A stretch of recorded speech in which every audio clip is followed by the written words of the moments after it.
Bismillahirrahmanirrahim. Assalamu alaikum students and welcome to Virtual Study Phase 3.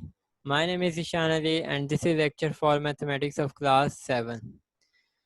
So student पिछले topics में हम chapter 5 को discuss कर रहे थे which is name exponent कि एक्सपोनेंट होता क्या है। मैंने आपको लास्ट टाइम भी बताया था, अभी मैं रिवाइज थोड़ा करा देता हूँ आपको कि एक्सपोनेंट कहते हैं कोई भी एक नंबर है उसके टॉप राइट कॉर्नर पे एक छोटा सा नंबर लिखा होता है जिसे हम पावर इंडेक्स या एक्सपोनेंट का नाम देते हैं। तो उसका मतलब ये होता है कि वो जो बेस होती है जिसके ऊपर पावर लिखी गई होती है वो अपने साथ कितनी बार लिखी जाएगी और उसको मल्टीप्लाई किया जाएगा। फॉर एग्जांपल आपके सामने एग्जांपल है कि 2⁵ यहाँ पे लिखा हुआ है। तो इस 5 का ये मतलब है कि ये जो बेस है 2 ये कितनी बार आपस में मल्टीप्लाई होगी। ये टू टू जो है कितनी टाइम्स लिखा गया, 5 टाइम्स, 1 2 3 4 5, और ये आपस में क्या हो रहे हैं, मल्टीप्लाई। तो इसको एक्सपोनेंट बोलते हैं। ये जो छोटा सा नंबर लिखा होता है ना बेस के राइट कॉर्नर पे, टॉप राइट कॉर्नर पे, इसे हम कहते हैं एक्सपोनेंट। तो exponent tells the number of time the base is multiplied by itself. तो अपने साथ कितने टाइम मल्टीप्लाई होगी, 5 टाइम्स होगी। तो ये हमें एक्सपोनेंट बताता है। एक्सपोनेंट अगर 10 है तो वो 10 टाइम्स मल्टीप्लाई हो रहा होता है, 4 टाइम्स है तो 4 टाइम्स। तो एक्सपोनेंट हमें बताता है वो एक ऐसा नंबर होता है जो हमें बताता है कि बेस अपने साथ कितनी बार क्या मल्टीप्लाई होगी। तो एक्सपोनेंशियल नोटेशन होता क्या है, सिंपल इज दैट कि जब हम फॉर एग्जांपल इसको इस तरह नहीं लिखते, हम इस तरह लिखना शुरू कर देते हैं 3 multiply bye 3 multiply bye 3 multiply bye 3, 4 times हमने लिख दिया। अब अगर इसका आंसर आ गया 81 आ गया। अगर फॉर एग्जांपल कोई ऐसी कैलकुलेशन होती है जिसपे हमें मतलब रेस टू द पावर 10 चाहिए होता है, तो हम क्या 3 को 10 टाइम्स लिख रहे होंगे तो तब भी चलें, थोड़ा टाइम लगेगा तो लिख लिया जाएगा। लेकिन अगर 100 पावर रही फिर तो लिखना बहुत मुश्किल है। तो इसको हम सिंपली लिख दें 3 रेस टू द पावर 4। इसे हम कहते हैं एक्सपोनेंशियल नोटेशन के। जब हम इस फॉर्म को, जो लेंथी फॉर्म है, उसको हम शॉर्ट फॉर्म में लिख देते हैं with the help of power, तो इस फॉर्म को, इस शक्ल को हम क्या कहते हैं, इस नोटेशन को लिखने के तरीके को क्या कहते हैं, एक्सपोनेंशियल नोटेशन। तो डेफिनेशन क्या है इसकी, the notation which expresses the product. अब 3⁴ का क्या मतलब है, 3 मल्टीप्लाई बाय 3 मल्टीप्लाई बाय 3, तो इसका मतलब प्रोडक्ट ही है ना उसी इंटीजर का अपने साथ। Several times is known as exponential notation. तो इसमें कोई मेरे ख्याल में मुश्किल बात नहीं है कि किसी भी इंटीजर्स का इटसेल्फ जो प्रोडक्ट है उसको हम in the form of power लिख देते हैं, तो उसे हम कहते हैं एक्सपोनेंशियल नोटेशन। उसके बाद हमने 2-3 पार्ट्स किए थे, 1-2 पार्ट्स किए थे। इसको हमने रैशनल नंबर में एक्सप्रेस करना था, तो हमने क्या किया है, इसकी पावर को मतलब जितनी पावर लिखी कि उतने टाइम्स हमने वो बेस लिखी। अब देखेंगे, मैंने कहा था कि ये जो छोटा नंबर है इसको क्या कहते हैं, पावर, और ये जो बाकी जो रिमेनिंग पार्ट होता है इसे हम कहते हैं बेस। जिसकी पावर होती है उसे हम बेस कहते हैं।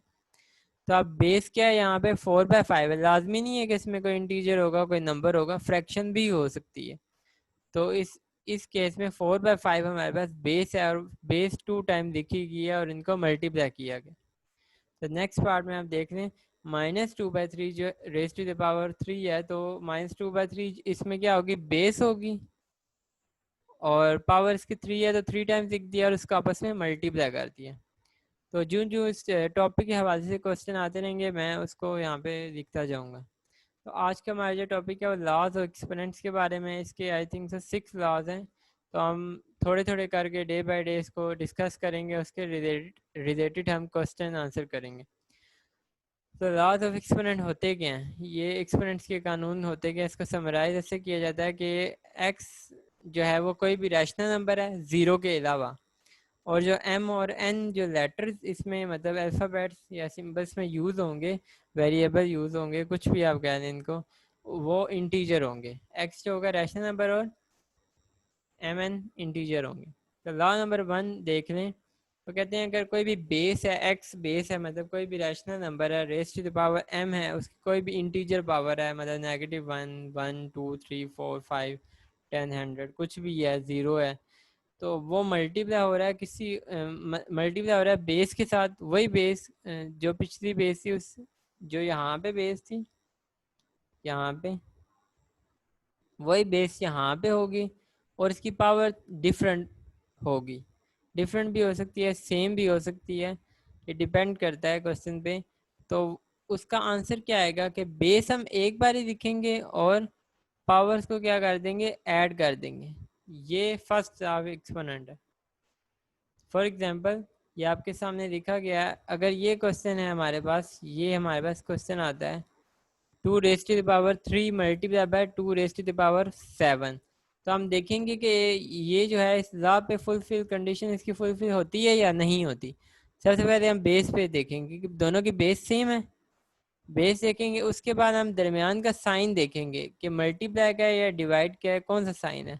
तो मल्टीप्लाई का है तो इसका मतलब है बेस एक ही बार लिखनी है और उसकी पावर को, उनकी पावर्स को ऐड कर देना। 3 + 7 क्या हो जाएगा, 2 रेज़ टू द पावर 10 हो जाएगा। तो ये इसका आंसर आ जाएगा। बहुत इजी लॉज हैं, लेकिन अगर आप एक साथ सारे करेंगे फिर शायद माइट भी कि आप कंफ्यूज हो जाएं। तो लेकिन आपने एक एक करके अगर आप उसको क्वेश्चन आंसर सॉल्व कर दें तो ये बहुत ही ईजी रहेंगे आपके लिए। लॉ नंबर जो थर्ड है, सेकंड और फोर्थ लॉ मैं नेक्स्ट लेक्चर में एक्सप्लेन कर दूंगा। अभी फिलहाल हम इस पे अपनी ग्रिप कर दें। लॉ नंबर 3 हमें क्या कह रहा है, same as it is law number 1 की तरह, सिर्फ इसमें फ़र्क क्या आ रहा है कि मल्टीप्लाई की जगह डिवीजन आएगा और प्लस की जगह पावर्स क्या हो जाएंगी, सब्ट्रैक्ट हो जाएंगी। तो इसकी एग्जांपल हम देख लेते हैं। 5 raise to the power 4 divided by 5 raise to the power 2, जिसे हम 5 का स्क्वायर भी बोलते हैं, इज इक्वल टू क्या होगा। अब देखें, आपसे सबसे पहले देखना है इस लॉ में कि बेसिस आपकी सेम है। अगर बेस सेम होगी तो बेस एक ही बार लिखी जाएगी सॉल्व होने के बाद ना।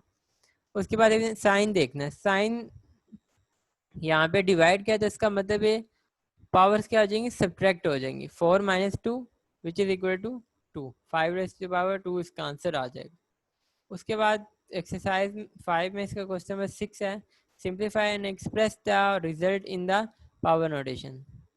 तो ये आपके पास पार्ट नंबर 1 है, 4/5 raise to the power 5 multiply 4/5 raise to the power 3।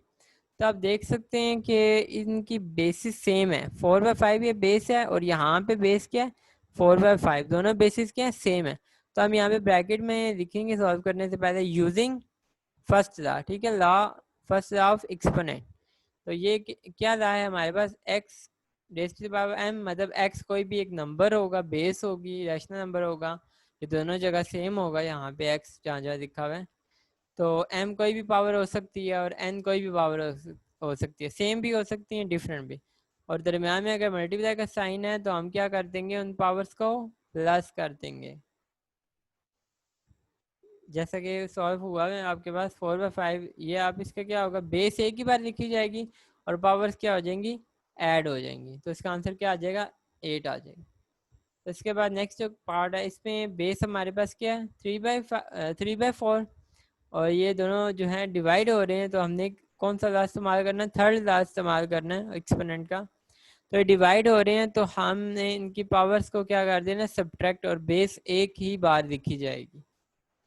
तो ये आंसर इनका क्या आ जाएगा, 6 - 4 which is equal to 2। So next question, your answer is 3/4 raise to the power 2। Next question part number 3, 2/5 raise to the power 2 divided by 2/5 raise to the power 4। तो इसमें हम क्या करेंगे कि इसमें भी आप देखेंगे बेस जो है हमारे पास सेम है और दोनों जो है बेस विद एक्सपोनेंट क्या हो रहे हैं, डिवाइड हो रहे हैं। ये आप देख सकते हैं, साइन देख सकते हैं। तो हम लॉ नंबर 3 जो है थर्ड लॉ इस्तेमाल करेंगे कि जब भी बेसिस सेम हो आपके पास, ये बेसिस हैं, ये सेम हो और पावर डिफरेंट हो या सेम हो, मैटर नहीं करता, तो बीच में डिवाइड का साइन आ रहा है तो हम बेस एक ही बार लिखते हैं आंसर में और उनकी पावर्स को क्या कर देते हैं, सब्ट्रैक्ट कर देते हैं। 2 - 4 क्या आ जाएगा, -2। फोर्थ पार्ट आप देख लें, -5 raise to the power 6 divided by -5 raise to the power 8। तो आप देख रहे हैं इसमें बेस हमारे पास क्या है, -5 हमारे पास की बेस है, -5 इसमें क्या है, हमारी बेस है और एक्सपोनेंट इसका 6 है और इसका एक्सपोनेंट क्या है, 8 है। तो अब हम देख सकते हैं कि दोनों डिवाइड हो रहे हैं तो उनकी क्या हो जाएगी, बेस एक ही बार लिखेंगे और पावर क्या कर देंगे, सब्ट्रैक्ट कर देंगे, first power minus second power. 6 - 8 which is equal to -2। तो इसका आंसर क्या आ जाएगा, -5^-2. So today we learned that what is the law of exponent. Law of exponent help us in many ways कि हम बजाय हम उन सब मतलब के इनको ओपन करके हम पावर्स को लिखना शुरू कर दें. फॉर एग्जांपल अगर मैं आपको यहाँ पे बताऊँ ये, तो ये हम 4/5 आप इसको हम 5 टाइम लिखेंगे, फिर मल्टीप्लाई करेंगे, अगले को 3 बार, अगली टर्म को 3 बार लिखेंगे. देखिए तो एक ही टर्म है, उसको 4/5 को 3 टाइम्स लिखेंगे और इसको 5 टाइम्स लिखेंगे और उसके बाद मल्टीप्लाई करेंगे. तो ये लेंथी हो जाएगा हमारे लिए. अगर हम एक्सपोनेंट को लॉस को एक्सपोनेंट यूज़ करते हैं, अब मल्टीप्लाई करने के बाद भी हमने इसको एक पावर की फॉर्म में ही लिखना है, क्योंकि वो 8 टाइम्स लिखना उसके बाद मल्टीप्लाई करना लेंथी कैलकुलेशंस हो जाएंगे. तो हम क्या करेंगे, हम लॉस ऑफ एक्सपोनेंट को यूज़ करेंगे और इजीली सॉल्व कर देंगे question with the help of exponents. So today we learn laws of exponent. अच्छा, आपकी डायरी है page number 68, laws of exponent for learning. आपने जो है लॉज ऑफ एक्सपोनेंट याद करने हैं. कोशिश करें कि सारे ही याद हो जाएं. अगर नहीं हो सकते तो ये जो आज के लेक्चर में 2 लॉज मैंने डिस्कस किए हैं, ये तो कम से कम आप लाजमी याद करें. और पेज नंबर 68 क्वेश्चन नंबर 6 जो आज मैंने अभी करवाया, आपको 4 पार्ट्स के करवाए हैं, वो होमवर्क है आपके नीड नोटबुक्स का. अगर आपको कोई क्वेश्चन समझ नहीं आया तो आप डायरेक्टली मेरे से भी पूछ सकते हैं. So thanks for watching. If you have any query, you can freely ask from me in the required time. So thanks for watching. Stay blessed and Allah Hafiz.